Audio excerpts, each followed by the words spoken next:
Intervento io entro un po' nel merito. Allora, abbiamo la fortuna di essere abbastanza distanti dal referendum e davanti a un pubblico che certamente si sta facendo un'idea, ma che ha letto sicuramente molto di questa riforma, e quindi avremo modo di parlare del Senato delle autonomie, del superamento del bicameralismo perfetto, dell'abolizione delle province nel testo, eccetera. Però partire proprio dal tema che dà un po' il titolo alla giornata di oggi e che accennava ora Laura.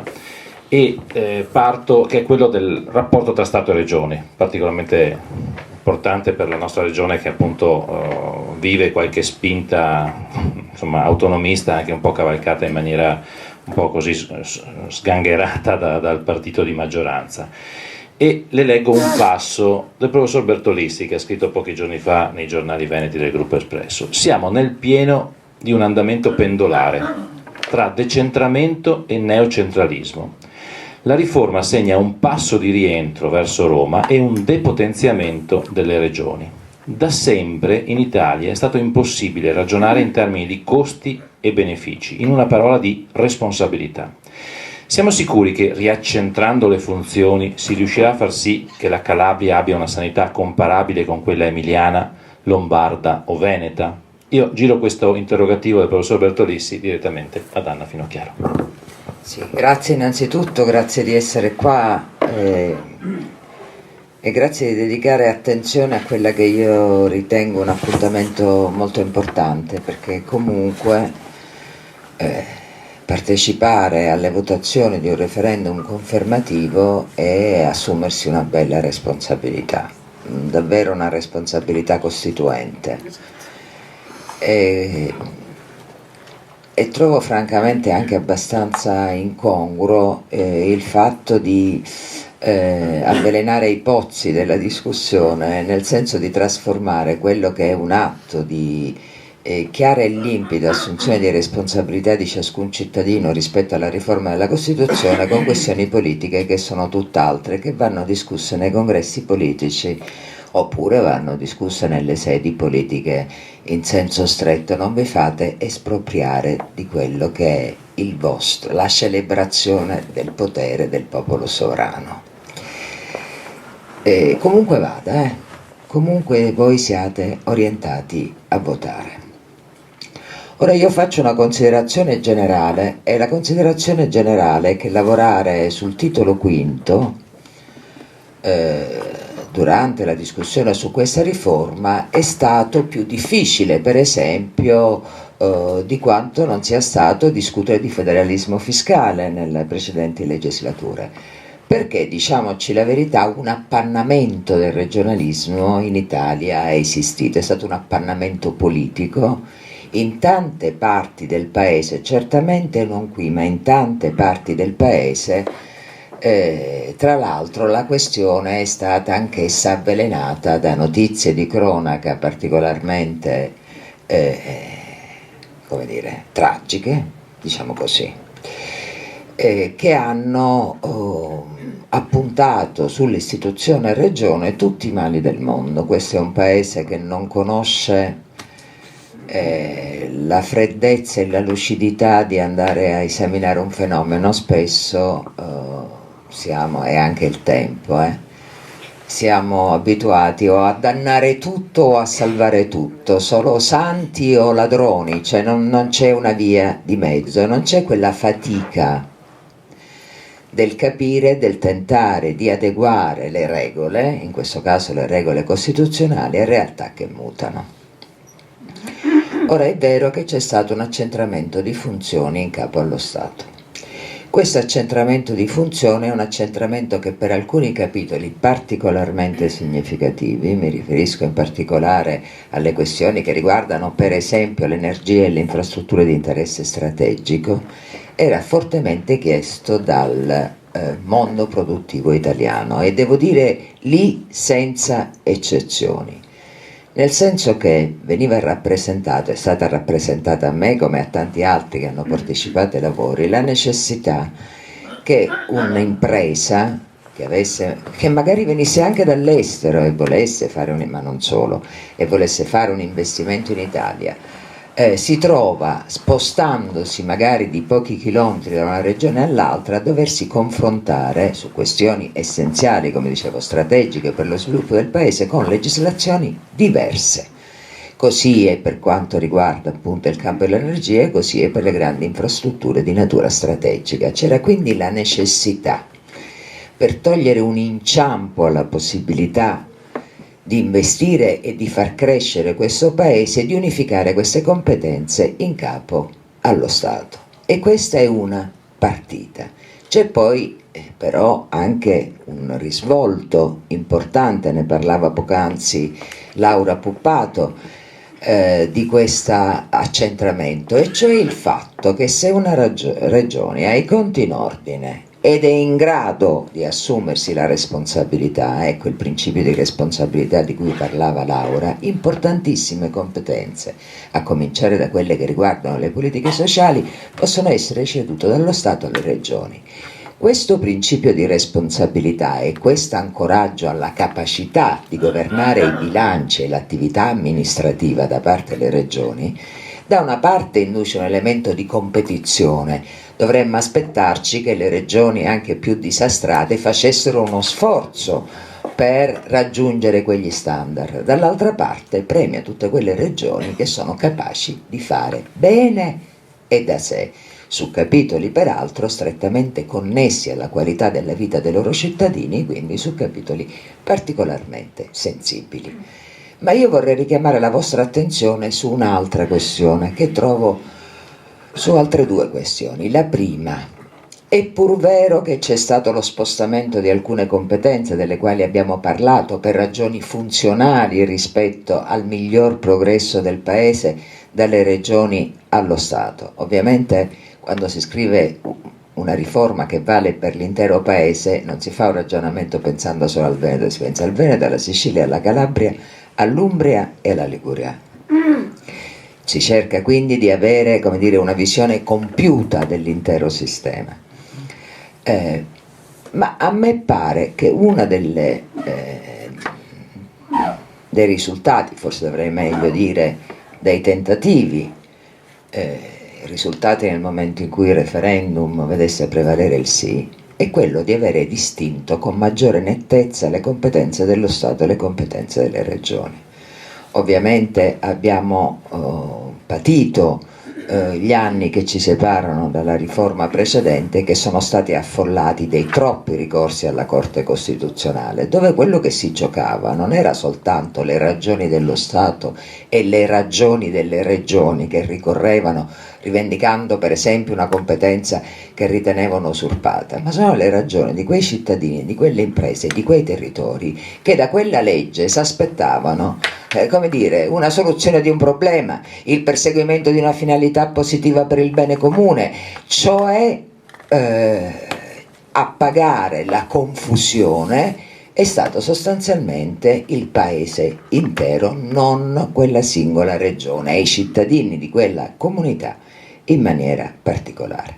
L'altra questione sulla quale mi volevo soffermare è che non so, secondo me non si riflette abbastanza che oggi le regioni e i comuni, sapete quanto anche i comuni siano importanti nella nostra tradizione politica e istituzionale, ma storicamente importanti, oggi hanno la loro diretta rappresentanza in Parlamento, cioè hanno per la prima volta non un organo di rappresentanza con competenze tecniche come la Conferenza Stato-Regioni, ma al contrario siedono in un ramo del Parlamento, interferiscono con il procedimento legislativo della Camera, conservano una parte importante della competenza legislativa paritaria. Pensate che il Senato conserva la propria competenza legislativa paritaria in materia come materia costituzionale, trattati dell'Unione, materia elettorale, materia di raccordo tra Stato e Regioni.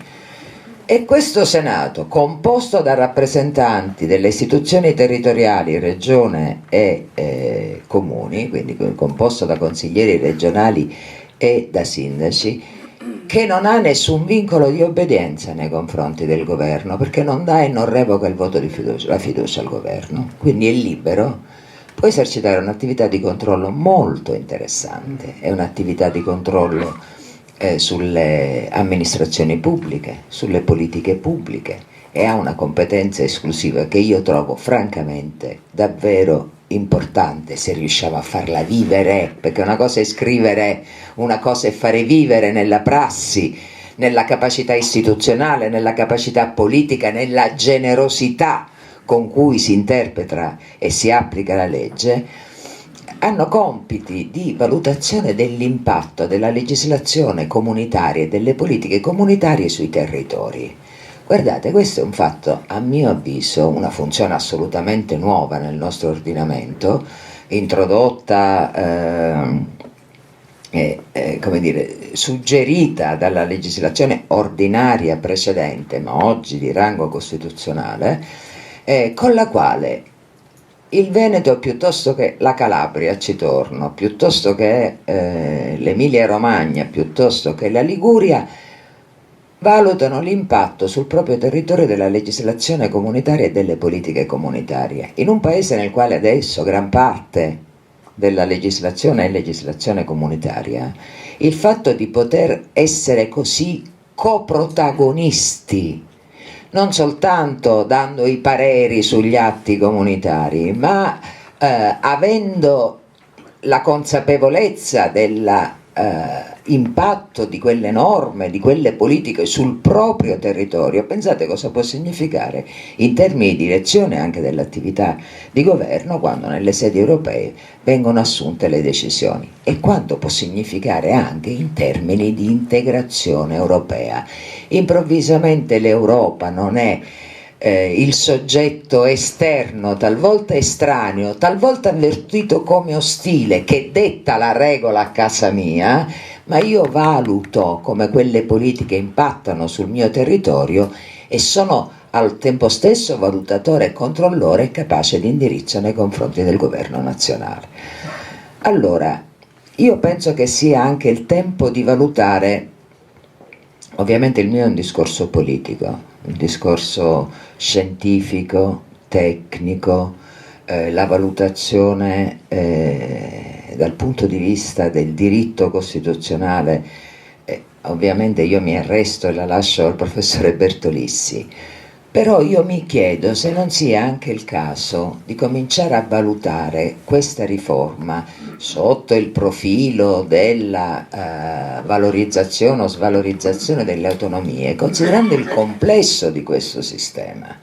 La questione si misura ancora e soltanto sul tema delle competenze attribuite allo Stato e alle Regioni, o si misura anche in termini di quale autorevolezza le autonomie e le istituzioni territoriali hanno oggi nel sistema complessivo, sì da incarnare la seconda Camera della Repubblica?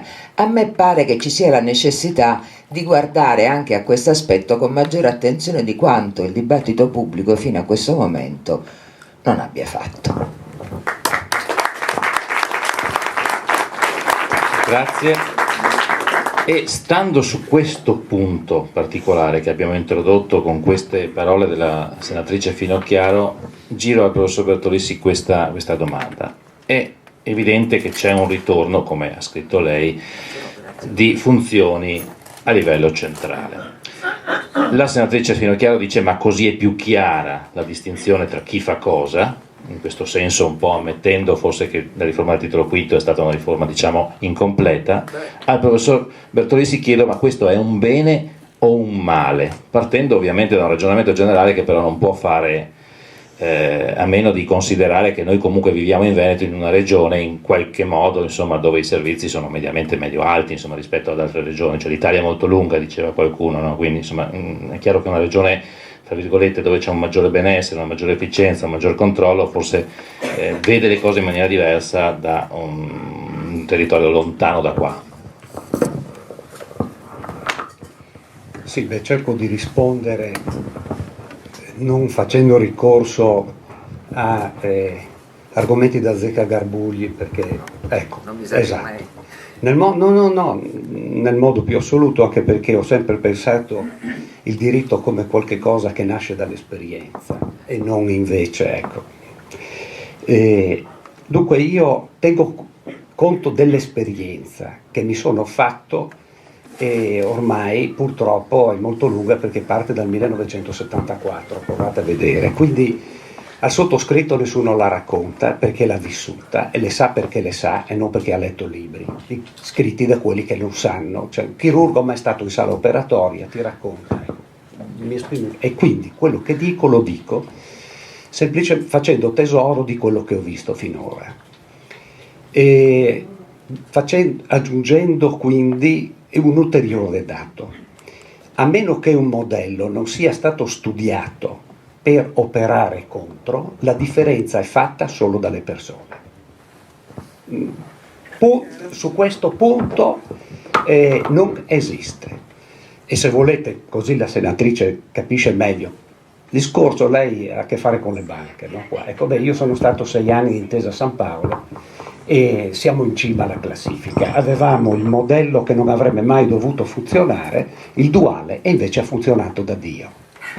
Perché? Non perché c'ero io, ma perché c'erano gli altri tranne me. Capite il punto? Ecco, la questione dove sta. Quindi la classe dirigente è il problema dei problemi e quindi io parlo in astratto fino ad un certo punto. Il discorso relativo, parto dalla coda, delle autonomie, rapporto Stato-Regioni, eccetera.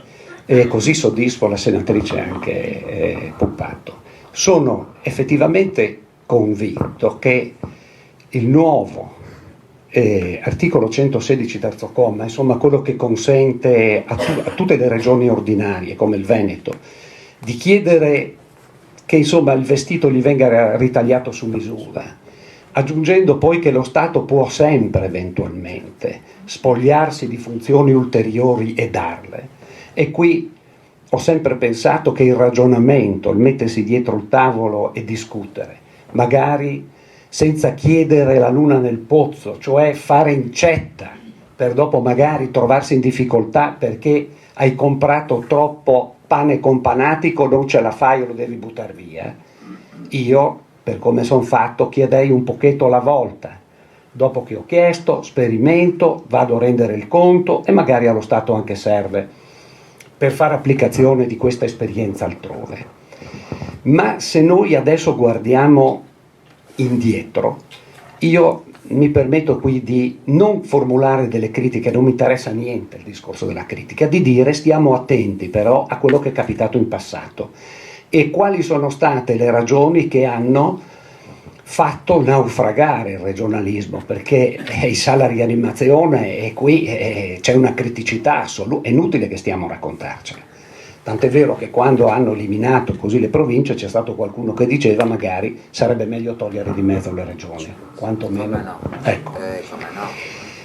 Però, dato che c'è stato quell'inciso di quell'articoletto che ho scritto, chi si assume certi compiti, ho fatto proprio l'esempio, adesso voglio proprio vedere come riusciranno a far diventare la sanità calabrese una sanità, e io da cittadino dico bene, finalmente, perché se scoprissimo in questa vicenda che lo Stato centrale funziona avremmo risolto tutto. Per me, anzi, eliminate tutto, non abbiamo tempo da perdere, ci lasciate lavorare, capito? E avevo una volta anche con i costi della politica, dico che se ci nominano un delegato pontificio così lo paga anche, ecco, la potenza straniera, siamo a posto. Ma dico, sono per così dei paradossi. Ecco, se noi guardiamo proiettiamo questo testo e nella situazione attuale lo guardiamo attraverso l'esperienza maturata con la riforma del 2001 in modo particolare, ma anche tenuto conto di tutto il resto, noi ci rendiamo conto, se siamo sinceri, che le regioni in realtà non hanno mai esercitato le funzioni che sono oggetto di ritrasferimento. Non ci hanno messo, ecco, noi comunque sia, tanto per dire, ordinamento delle professioni, non hanno mai messo il naso, infrastrutture strategiche, no, ma poi ci ha pensato la Corte Costituzionale, se vi ricordate la legge obiettivo ha in realtà fatto che cosa? Gli autori della riforma costituzionale del 2001 pensavano di fare una cosa, invece ne è venuta fuori una completamente diversa, e questa completamente diversa è la seguente: non è cambiato nulla, tant'è vero che poco tempo dopo, occupandosi tra l'altro dei problemi finanziari, io mi ero permesso di scrivere: guardate che sono in zuppa e pan bagnato, cioè non ci sono santi, il sistema che guida sempre i rapporti finanziari tra centro e periferia è il medesimo, il centro tiene in mano la leva nella sua globalità. E questo è stato un errore, ma è stato un errore perché? Perché purtroppo l'amministratore locale che cosa è che continua a fare? È Roma che non mi dà. Questo è il dato. E quando, diciamo, pure il Ministero dell'Economia con tutto il suo ambaradan e con le teste di quelli che ci stanno dentro, che sono formate sulla riserva di legge che deve dire tutto, facendo in modo, dopo che venga costruito una imposta come l'imposta regionale sulle attività produttive, che la Corte Costituzionale è rimasta sconvolta all'Avvocatura Generale dello Stato quando dicono mandò, guarda che non è mica un'imposta regionale, è un'imposta statale. Addirittura la difesa dello Stato è stata ripresa nella sentenza perché dice no, è errato nel pensare che l'imposta regionale fosse regionale, no, è statale. Quindi capite che c'è questo difetto radicale che passa attraverso la mediazione necessaria e umiliante degli apparati, che non lo fanno apposta, lo fanno perché la testa è fatta a spigoli e non può essere tonda. Io capisco, la loro psicologia è quella, senatrice, non la si cambia. Ci vorrebbe poter togliere la materia grigia e rimettere un'altra che non è stata modificata già, perché altrimenti l'impronta è quella. È impossibile. Io difatti, sempre scrivendo, dico: il principio di responsabilità, caspita, se lo trovo declinato in senso corretto dirò che è un neologismo, e qui vengo al cuore del problema. È impossibile, ma questo vale per quelli loro che sono al potere tra virgolette, o anche in sostanza, se passa la riforma, di garantirne l'attuazione, perché attenzione, anche l'altro giorno in un bellissimo convegno che è stato fatto a Ferrara si è detto da parte dei miei illustri colleghi, eccetera, guardate che il problema vero dopo sarà quello delle leggi di attuazione, che saranno complicatissime. Ecco, esatto. Allora dicevo, dove sta la grande difficoltà? Perché ho detto che il 116 potrebbe concorrere a creare qualcosa di nuovo. Non ci si riesce a liberare, voi lo sentite, dalla linearità. La linearità vuol dire tutti uguali a prescindere, capite? Quindi a chi ha una fame da leone e 2 metri per 2 metri lavora con l'aratro dalla mattina alla sera, gli date la stessa razione che date alle mezze maniche a Policarpo dei Tappeti, ufficiale di scrittura, che sta dietro il tavolo, non consuma niente e quindi addirittura può vivere di aria. È così, è stato sempre così. E la Corte Costituzionale, sollecitata 1 miliardo di volte, non ha mai accolto nessuna eccezione. Io ho un'esperienza di quasi 30 anni, quindi è inutile. Neanche perché non si sa per quale ragione. Se voi pensate che la questione del residuo fiscale, che è questione resa esplicita da studi della Banca d'Italia, da Francesco Forte, dal metà degli anni 70 se ne sono usciti dicendo che è un'ipotesi non corroborata da nessun principio di prova, voi capite? Sì signore, l'ho persa io. C'è problema, dopo aver esatto, l'Avvocatura dello Stato mi dice, dopo aver letto la tua memoria, io sono diventato nordista. Ecco, allora dico che ci sono dei problemi che riguardano dopo la messa in opera di tutto questo, perché, e non voglio eccedere, adesso forse ho dato un'idea di base a loro signore, ecco, che dovete occuparvi dopo delle leggi, delle storie, degli affari, ma c'è quello che invece dopo con gli atti soprattutto di normazione secondaria, oppure con le delibere che non hanno neanche il carattere normativo, che guastano tutto, perché dopo diventa un problema di potere, di controllo, di posizione, lo sappiamo. Ecco, dicevo, la partita sarà, perché qui più che riaccentramento c'è la messa, l'inserimento in Costituzione di ciò che la Corte Costituzionale ha già detto. Secondo, guardate che la potestà legislativa concorrente, ma questo lo dico per quando approvata la riforma avete, non è stata eliminata, è stata eliminata una certa cosa, ma è rimasta, ed questo è il punto fondamentale, quando voi dovrete mettere mano e fissare, non omettere di fissare, come è stato fatto in passato, le disposizioni generali e comuni, perché sono mancate sempre le norme di principio, mancato, e allora che cos'è? Esploso il contenzioso. Perché su ogni questione, se tu non avevi la norma statale che dava la dritta, tanto per intenderci, e scoraggiava i ricorsi alla Corte perché in fondo lo Stato aveva fissato il parametro, tu capisci che se fosse stato fatto questo si sarebbero risolti in radice molti problemi. Allora, le funzioni indubbiamente hanno questo criterio di... sono riprese in parte su queste, ma non c'era neanche discussione su quelle che sono state indicate prima dalla senatrice Finocchiaro. Sul piano finanziario, se già era centrato, adesso non servono, non ci sono neanche i principi, lo Stato fa tutto con una legge ordinaria, però dopo dipende da che legge potrebbe essere una legge che è molto, diciamo così, più aperta nei confronti delle autonomie di quanto fosse il sistema precedente. Il problema sarà la composizione del Senato, perché evidentemente qui dipende naturalmente dalla qualità.